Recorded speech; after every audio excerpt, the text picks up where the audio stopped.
started looking for a union back in 2008 for the simple reason that Nat was on mat leave at the time, and I was having a lot of problems with the company. I had been told that if I took a longer route that no one wanted to do, that I would get compensated for my mileage and for my travel time. I live in New Sudbury, so I was traveling to my first client 35 kilometers every day. We have a way, you know, with the company, we work 12 days straight, 12 hours a day, you know, a lot of us, and then you get 2 days off. So I was doing this, you know, 12 days straight, and I was told I was going to be compensated for my gas and my travel time, and this wasn't happening. So I was getting a little frustrated. I had asked for some clients in town instead of always going out there and not being compensated for it. And so I ended up being sent here to Natalie's house, and Natalie was on maternity leave at the time, and I didn't know her because the company didn't allow us to know each other at the time. You couldn't know each other, you couldn't know your phone numbers, you couldn't know your colleagues or anything like that. I didn't know Natalie worked for the company. For 5 years we were trying to get a raise, and we never did get a raise because they would always say, oh well, you know, like we don't have the money for the raise and all that. And she basically made the same wages the whole time she worked 5 years. for them. Now she works in the city, she doesn't commute out of town. You know, but I was, you know, doing like 126 kilometers a day for 12 days and not being compensated for that. You know, so I got fed up anyways. We, you know, got SEIU in and whatnot, and it went really well. We had to go with some of the representative of SEIU, and we went with them to every house that we could get from names that we knew the girls were still working with us at the time. And we just explained to them the situation, and they understood that they understood the situation, that, you know, like for 5 years we didn't get anything, we weren't being paid mileage or anything. But we had to explain to a lot of the girls that we were, I mean, the union, you know, they split up. You know, like one representative would come with me and we'd head off to one district, and another one would go with another girl, and so on and so forth. And a lot of the girls, you know, didn't know what was going on. You know, the other side was putting out flyers and putting out mail and sending stuff by courier to the members, telling them anti-union and they're going to take your money and they're not going to do anything for you, and putting out all this propaganda out there.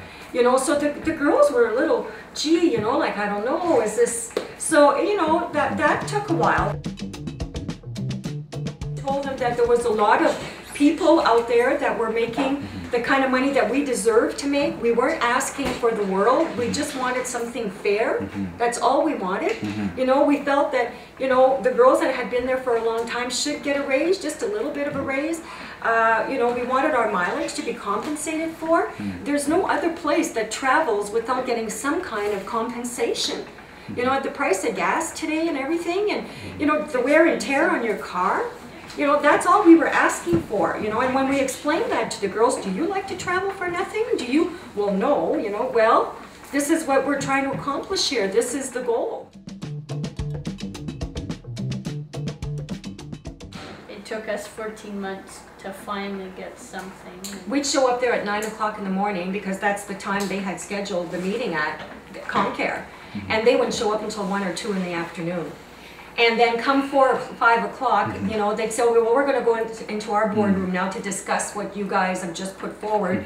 And they would leave and not come back. They did that twice, left us sitting in the room, you know. So this went on 2 different occasions. Yeah, thinking they were coming back, and then Dave would go, that's our union rep, would go and see what was keeping them so long, and they were gone. They were gone. They left without saying goodbye. But they carried on like we were asking for the world, and that, you know, this was not doable. We were going to bankrupt the company.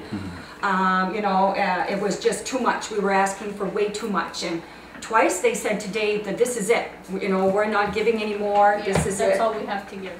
That's it. That's all. You know, and until the conciliator came, you know, but the conciliator wasn't going to come until the rally.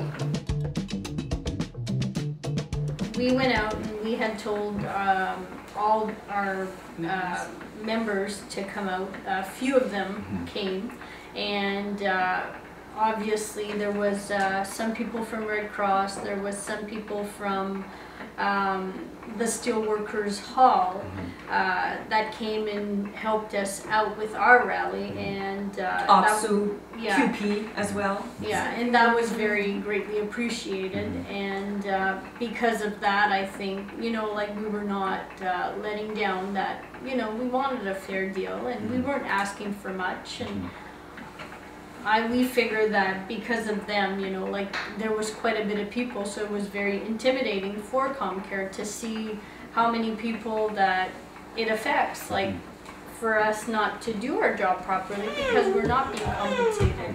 It was very good. It really was. It was very good. It really helped. I mean, the next, you know, we had our vote, and, you know, the girls voted in the contract. Do not get coerced into signing contracts that, you know, unless you're absolutely sure. Secondly, if you're being pushed around and, you know, abused in any way, absolutely look to bring in the union.